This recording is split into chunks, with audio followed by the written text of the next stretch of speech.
it.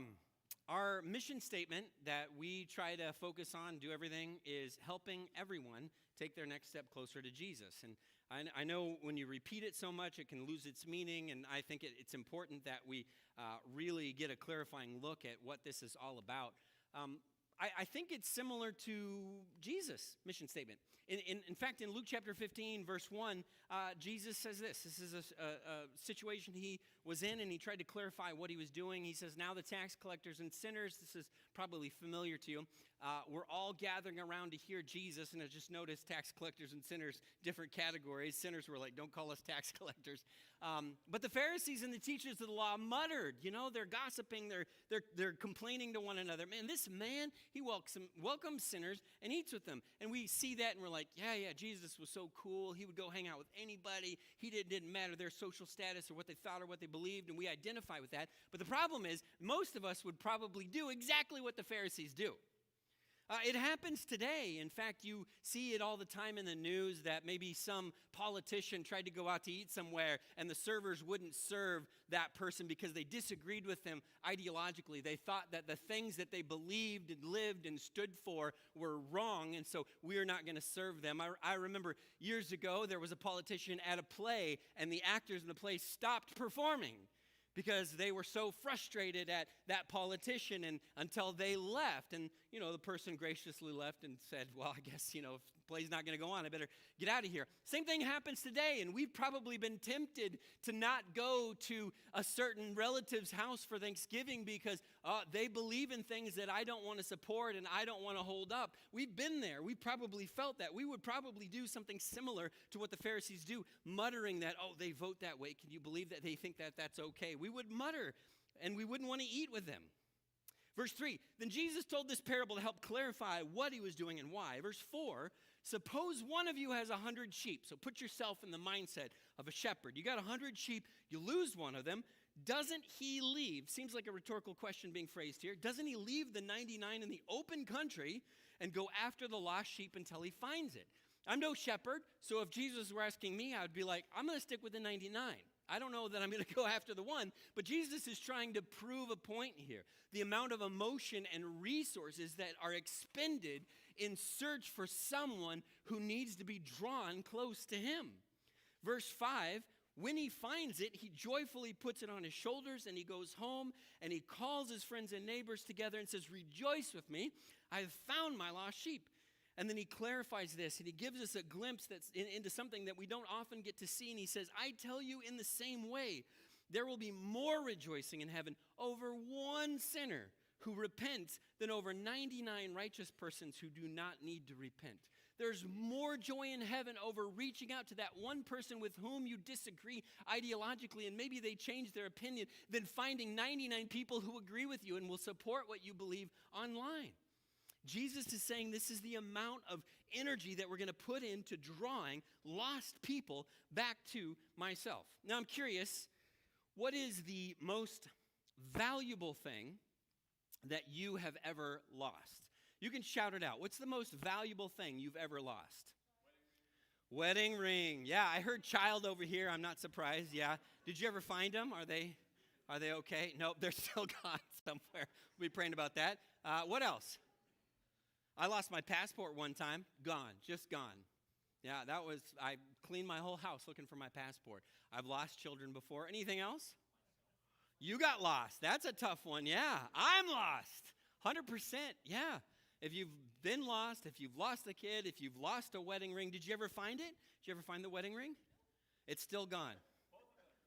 Oh, you've had 2 wedding rings that you lost. Little fun side note, little cheap silicone wedding rings are the way to go. Because believe it or not, I have also lost 2 wedding rings.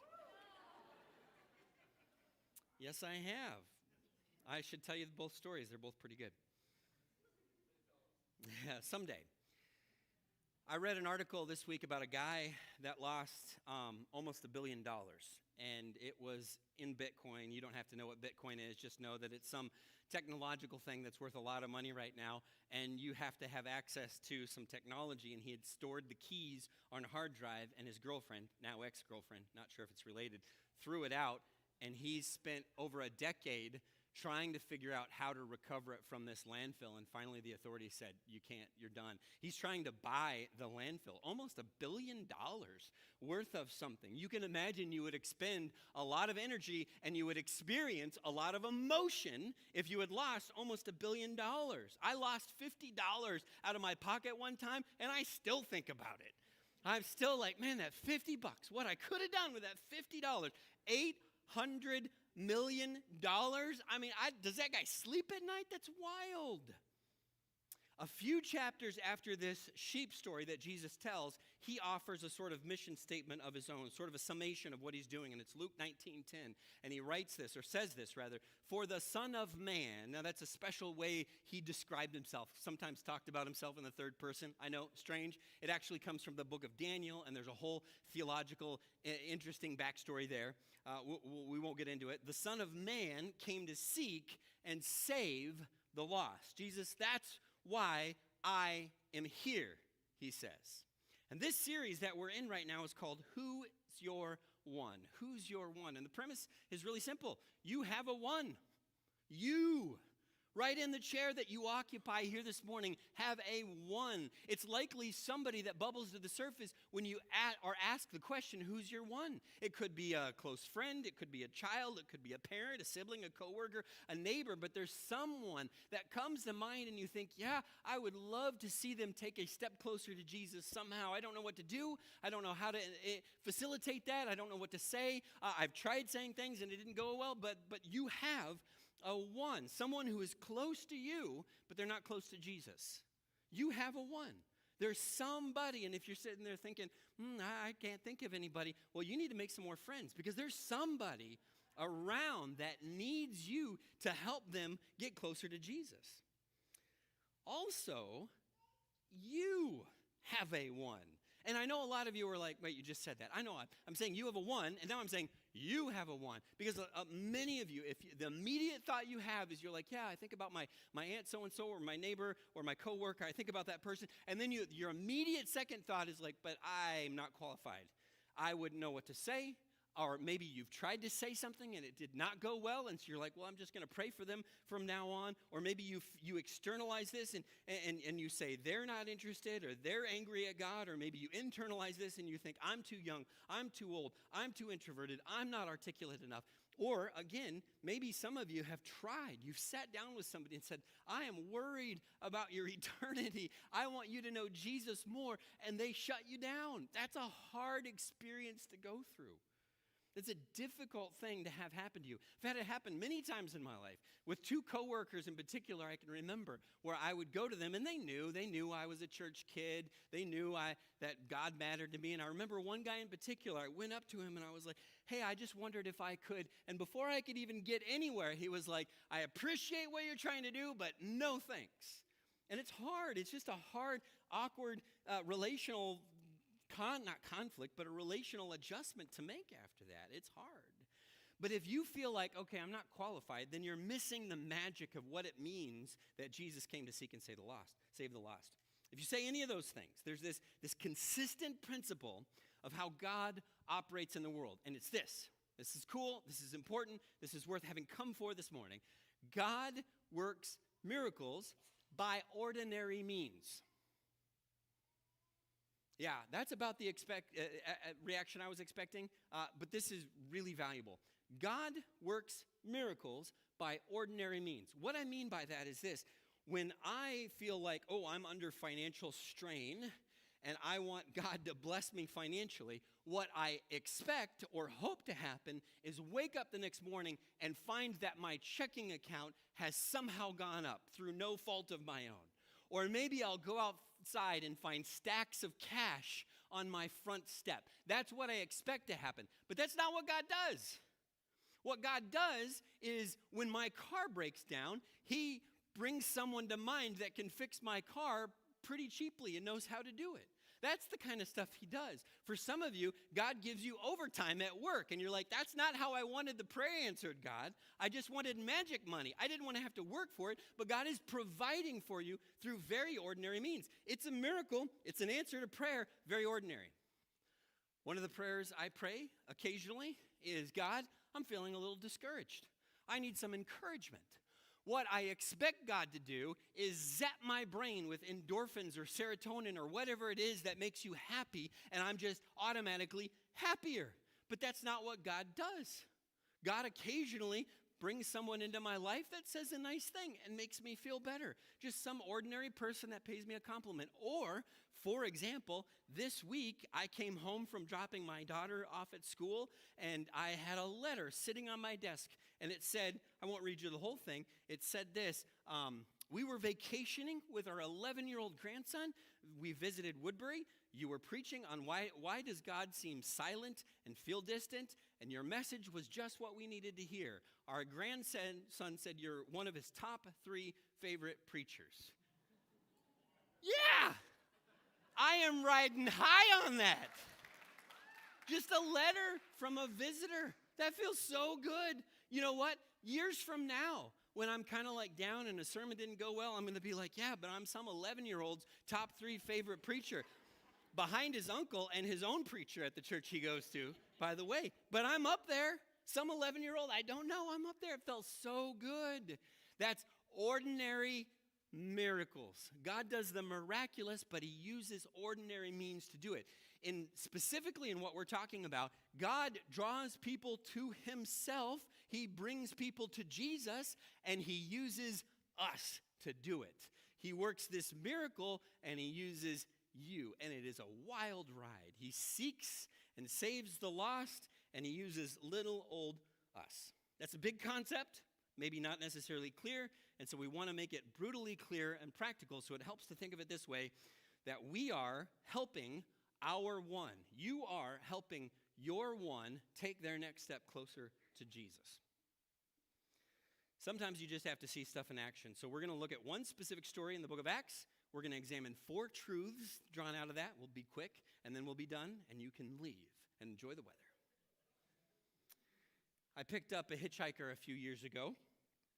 He was out kind of near Afton State Park, out in the middle of nowhere, and just sitting there, and he had a backpack and a sleeping bag and a mat, and it was just me. I didn't have any family, and I know you're not supposed to pick up hitchhikers, but I like to be a rebel and do my own thing. I'm like, whatever, what's the worst that is going to happen? Really, I mean, okay, I might get murdered, but I get to go to heaven. So I picked up this guy, and he's like, can you give me a ride? Now, this is a map. If you don't like maps, you're not going to like this, but this is a map. This guy said, can you give me a ride to Hudson?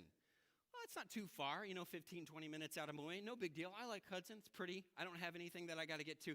Yes, sir, I can give you a ride to Hudson. So he got in the car. We drove to Hudson, and he was like, we got to Hudson, and then he said, actually, can you drop me off a little south of Hudson? So I went a little south of Hudson. And then he said, wait, actually, do you mind going down to Prescott? So that's down here. And I'm like, well, I'm this far in. No joke, I'm not making this up. Then he said, do you mind taking me over the river, across the river to Prescott? And I was like, sure, yeah, we can go over the river a little bit to Prescott, no problem. And then he said, can you take me a little bit north of Prescott? Guess where we ended up, and he got dropped off? Back where we started. What are you doing, man? What is going on? Why is this happening? This feels fruitless. Little frustrating, not the end of the world. Definitely confusing. What is happening? And I dropped him off, and he said, thanks for the ride. And I'm like, okay. All right. Did he just want to go in a circle? Or what was that all about? We're going to read a passage of Scripture. This Scripture has a lot of place names. And so when you do any reading of the Bible on your own, you are tempted to skim through this, gloss over it. But there's a reason it's in here, and we're being shown the miraculous in the mundane. That's why it's here. It's in Acts chapter 16, and we're going to start in verse 6. Notice what he's talking about here. Acts chapter 16, starting in verse 6. Paul and his companions, Paul and his team, Paul and his ministry group traveled throughout the region of Phrygia and Galatia. Now, these aren't places you need to know. I'll actually show you on a map because it kind of matters. Having been kept by the Holy Spirit from preaching the word in the province of Asia. Not the continent, the province of Asia. Verse 7, when they came to the border of Mysia, they tried to enter Bithynia, but the Spirit of Jesus would not allow them to. Interesting, what's that all about? So they passed by Mysia and went to the town of Troas. During the night, Paul had a vision of a man of Macedonia, another country across the sea, standing and begging him, come over to Macedonia and help us. After Paul had seen the vision, we got ready at once to leave for Macedonia, concluding that God had called us to preach the gospel to them. That's the only conclusion we could draw from what Paul had seen. Verse 11, from Troas, we put out to sea and sailed straight for Samothrace. And this next day, some of you are like, wow, he really pronounced that well. I don't know. I just said it really confidently, and you guys think I did. And the next day, we went to Neapolis, and there we traveled to Philippi, a Roman colony and the leading city of that district of Macedonia, and we stayed there several days. I'm telling you, if you were reading this, you would just skim right through it because you're like, it's a bunch of places. I don't care. Doesn't matter. It does matter. Let me show you why it matters. If you're a visual person, here's what it looks like. Paul, tries to go to the province of Asia. That's this lower section down here. Spirit says, can't go there. We don't know how. I would love to know how the Spirit communicated to him, but you can't go down there. And then he's like, okay, well, let's try somewhere else. So then he tries to go up to Bithynia. Spirit of Jesus would not allow it. So imagine, it's just frustrating a little bit to get started on a trip. You get all geared up, you get your snacks, you get ready to go, and then you can't go. That would not be fun. One dad who drove their son to college this week had to drive the son's car, and the son's car had a wheel bearing out, and it did not allow the dad to drive more than 65 miles an hour on a 13-hour, or probably should have been 13-hour trip. That's frustrating, not to be able to make good time. And so if you are Paul and his guys, and you're like, okay, well, let's go over here. All right, everybody, can't go. Well, let's go over here. Can't go. So they finally go to Troas, but they don't know, like, I guess let's just try going here. And God allows them to go there. And while they're driving blind, but while they're in Troas, Paul has this vision. And the vision says, come over to Macedonia. Well, that's across the sea over here in what is now, it's still Macedonia, but there's Greece. And anyway, it doesn't matter. And they eventually take this boat ride, stop at these islands, and they eventually arrive in Philippi. Now, if you're like me, this would be a little frustrating. You're on a road trip. You don't even like stopping to, can we fill up for gas? Can everybody use the bathroom? Can we get food all in one stop? Let's not break this up. Let's be efficient. This is not efficient travel. Why doesn't God just give them an address? And by the way, what you're seeing here in this short little map is weeks of travel. There's confusion. Can't we just preach here? There's people here who need Jesus. We're already here. Why do we have to go anywhere? And there's no specifics. The dream just says, come to this country. It doesn't say, come to this street, come to this crossroads, come to this building. Just come over to this country. It's kind of like you've had this happen. You've probably done this to people. If somebody were to hear that, oh, I'm originally from Oregon, they might say, oh, I have a cousin that lives in Oregon. Do you know him? And you're like, it's a whole state, man. There's like a lot of people. We don't all know each other. I imagine you would think we would. It's just that kind of thing. It's a whole country. Tell us specifically where to go. And it's based on a dream. Do you think of any of Paul's companions were like, Paul, are you sure it was Macedonia and not somewhere else? I mean, like this is a lot to stake on a dream, a vision. And then you finally get to Philippi, and they just picked Philippi because it's the major city. Now what? What are we doing here? What's going on? Could you just give us GPS coordinates, God? I'm going to gloss over some fascinating history. I find it interesting, but we're going to cruise through it. But typically, Paul, when he went to a new place, he would seek out the synagogue, which means he would go to the place where there were already people who believed in the one true God, who believed in Yahweh, but maybe hadn't heard about Jesus or hadn't been exposed to Jesus. So he'd go to a new city, and he would go to the synagogue, and he would talk to him about the Messiah is here. And some people would believe him, some people wouldn't. He would plant churches. That's what he typically did. But what would he do if there wasn't a synagogue? Well, if this is true story, that unless there are 10 Jewish men in a city, you cannot start a synagogue. There's a word for it. It's called a minyan. You have to have a minyan to start a synagogue. I was Googling minyan, and this picture came up. I thought that was funny. I thought that was worth showing. Maybe. So if there's no minyan, then whatever Jewish believers were in a specific area would just find a gathering spot, and evidently that was often down by the river, in a van, down by the river. So in Acts chapter 16, verse 13, he says, Luke writes, on the Sabbath, we went outside the city gate to the river where we expected to find a place of prayer. We sat down and began to speak to the women who had gathered there. That's an interesting note. There's not 10 Jewish men to start a synagogue, so we sought out the women. And by the way, if you read your Bible much at all, you'll find that more often than not, God starts things with women. That's who were the first to witness the resurrection. He uses women in a way that society often doesn't when he was writing. Verse 16, second half of verse 14. One of those women listening was from the city of Thyatira named Lydia, a dealer in purple cloth. She was a worshiper of God. Super fascinating. Thyatira is basically back where Paul was. So Paul brought her all over the place God brought her all over the place, so they were in Philippi, and then God brought Paul all over the place, so they were in Philippi. Couldn't we have made this shorter? I guess not. On the other end of this huge journey that Paul is on is the story of Lydia, and we're just not given a lot of detail. I wish we had more. We know she's a businesswoman. We know she's successful, property owner.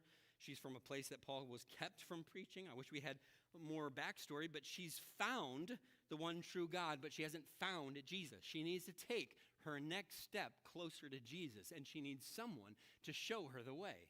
And God has an idea, and he's going to have that be Paul, who's hundreds of miles away. Now, here's what's important for us to see. Paul has no idea what he's traveling hundreds of miles to go do. He has no clue. Lydia has no clue somebody is coming. They're just doing their thing, living their lives. What is all this moving chess pieces around the global board for? What is God up to? What is God doing? Acts chapter 16, second half of verse 14, the Lord opened her heart to respond to Paul's message. When she and the members of her household were baptized, she invited us into her home. If you consider me a believer in the Lord, she said, speaking of Jesus, she said, come and stay at my house, and she persuaded us. What is God up to? Here's what God is up to, and this is so important. God is helping Lydia take her next step closer to Jesus. That's what hundreds of miles, all this travel, all this stuff is for this one purpose. There's this one random lady in this one random town. She's following after me. Paul, I want you to help her take her next step closer to Jesus. That's what all this has been about, and we get to see the story behind the scenes. And the book of Acts is essentially story after story like this. It's like Paul gets arrested, and he's sitting in prison singing songs, and there's an earthquake, and the jailer is like, uh-oh, I'm in trouble now. He's about to end his life, and Paul says, hang on, let's talk about Jesus. Why did Paul get arrested? To help that jailer, in the same town, by the way, take their next step closer to Jesus. Peter just goes to pray at the temple during the normal time of day. He's just living his life. And there's a guy sitting by the temple saying, hey, I just need a little bit of money, just a little more. And Peter's like, I got nothing for you, man, but maybe the Spirit of God will heal you. And that guy's life is forever changed. Just these little stories, these little interactions. Paul met a couple. Paul was a tent maker. That's what he did for a side hustle, that make money when he couldn't do anything else. He was a tent maker, went to a town, found a couple other people who were tent makers, turned them into evangelists, and they went all over teaching people about Jesus. Just these little interactions where God is behind the scenes manipulating events and stories to bring people together. It's a behind the scenes conspiracy. Here's the only point we're trying to make today. This is it. You are part of someone's story. You are part of someone's story. You are part of someone's story. There's someone that God, you thought I took this job because I like doing this thing. No, I think God might have something behind the scenes for you to do. Oh, I have this friend group because we all get along. No, I think God might have something for you to do. I think God might have someone for you to draw closer to him. It could be a simple conversation. It could be going to coffee. It could be an invitation to church. It could be an email, a call, just some connection. Something. You are part of someone's story. I don't know. I know the weight of that may be going over our heads, but I think the reality of that, if we could just dwell on the fact that God used someone to draw us closer to him, and he's using us to draw someone else closer to God, if that could sink deeply into how we navigate our daily lives, it takes us from going on autopilot to realizing, hey, there's something special happening in the world, and I get to play a part. It's a big deal. There are 4 principles that I want to remind you of as we think about this, and we'll cruise through these. Number 1, you rarely get to see the behind the scenes. You don't. You don't get to see all the inner workings and everything that's happening. There's never, that's it. You just talk to someone and you talk to them about Jesus, and you don't get to see all the things that took place for you to be in connection with him. People need Jesus in ways that you don't know. This is so important because we sometimes look at the people around us and they're like, they seem like they're doing okay. They seem fine. I don't know. What do I have to offer? I mean, their life maybe even looks better than mine. Don't try to decide for them whether or not they need Jesus or need what you have to offer. Just be faithful. Thirdly, you are more capable than you think.